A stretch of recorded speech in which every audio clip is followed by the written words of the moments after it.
competition continues here in side-by-side mud racing. A good crowd on hand, and they are being treated to something relatively unique in motorsports. There's a look at Jeffrey Stitt in Totally Insane. That's a fiberglass replica. Now, they say it's a Jeep, but it's a fiberglass replica of a Jeep running the supercharged engine for horsepower. You know, the people from Pennsylvania, they are familiar with some good motorsports they play in the mud with, aren't they, Gary? And there is Wayne Cooley and Plum Crazy. 3:04, the time they're trying to beat. Now remember, they are racing the track, they are racing the time, and not each other. Neither driver getting the shot they wanted at all on that run, Gary. It's kind of interesting. You run a gear in the front and the rear of these vehicles. The front wheels are actually turning twice as fast as the rear wheels. The reason for that is to try to keep the vehicle tracking straight. And notice that many of these drivers choose to use the cut tires on the front and the paddle tires, which are legal in this open class, on the rear. Okay, they found out over the years, if you run paddles all the way around, you don't have any control of the vehicle on the top end of the track. They'll give up a little bit of ET just to be able to go straight. Sean Bowser coming up next in whiteout out of Butler, Pennsylvania. Nice and clean right now, but not for long. And there is Gary Funk in Sweet Thunder from Elizabethtown, Pennsylvania. Thunder powered by Ford, whiteout, ready to make his shot closest to the camera. Both drivers go into the lane. Starter gets down behind the barrier to protect him. We got a good side-by-side race. Far lane almost got out of the pit, Gary. Well, White Oak will take that one on a time of 4.437, but again, almost a second and a half slower than the quick time set so far. There's a 4.489. One of the reasons could be that particular vehicle in the far lane weighs quite a bit more than the other one. So it's like in any kind of motorsport, the more weight you got to carry, the more horsepower it's going to rob you. It's going to slow you down. A 32 Ford fiberglass replica comes out now called the Rat Trap, Gary. That's Robert Marciani from Wilmington, Delaware. And he will go up against a rather unique dragster-type chassis. This is Dave Collins. Collins is running the state-of-the-art and everything here. He's running a supercharger on this engine. It's outlawed in other forms of motorsport. The engine he has, as we're going to show you a run earlier about the horsepower this vehicle will make. It's making so much horsepower in the four-wheel drive category. Look what it does to the front end. It completely pulls it apart.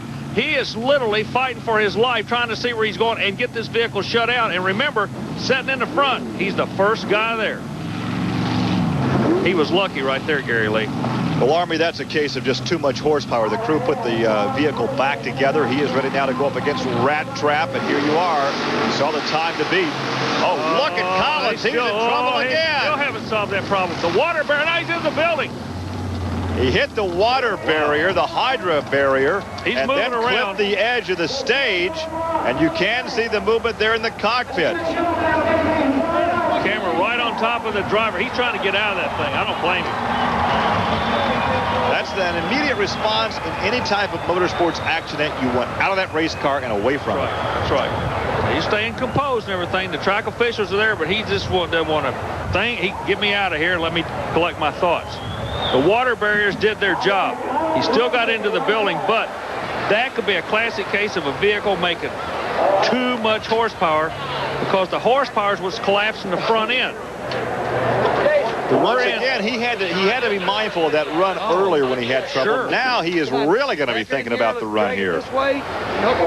Let's take a look again. The front end's collapsed. Yeah, he's just riding. He's sitting on the nose cone of a missile right now, and he doesn't know where that puppy's going. He should have pulled the chute and climbed in the binders back about midstream. No chute, no binders. This is mud racing, Gary. We wanted to give you this shot. This is what our photographer Kirk Hepburn saw. Now he maintains his post as the vehicle comes right at him, and there's the splash of the water. Oh, it's a lot safer up here in the press box. He did it for the fans to give you an idea of what it's all about. Now, once again, the driver is okay, Dave Collins, but he has had a tough time here. You can see the damage. That would be the right front. But like an Indy car hitting the wall, wasn't it, Gary? You know, Army, it's mindful of an early rear engine Indy car back in the 60s. A ton of horsepower, but a very fragile race car. He was very lucky there not to be injured. The crew continues to work, and Army, you have made your way over to talk to Dave Collins. Well, first of all, we're glad you're okay. We understand you're the new leader, but man, what a price to pay. What happened down there? Well, same thing. Yesterday we had trouble with the steering. I was up all night this morning working on it. Got it straightened out, thought it was straightened out, and when I came out on the left side again, the thing let go again, and I had no control. Okay, the steer, is it collapsing? Is it bending? Are you hitting the wall? What's causing the problems? I think the rack, I haven't looked at it this time, I think the rack might have let go again. We have too light of a rack in it. Well, we're glad you're okay. I tell you, you scared a lot of us. Thank you. Well, Army, you mentioned that he took over the lead. The officials have disqualified him because he went out of bounds. So just as he took the lead, time-wise, the vehicle was disqualified, and now it's back to the race shop, and time to put that car back together. Just look at that time, though. 2:71, under 3 seconds. But the water barrier, at 4.5. if the water barriers had not been there, Gary, he would have been hurt. So the Yodoc water barriers are doing what they're supposed to do. We're going to see more and more of those in motorsports in the seasons to come.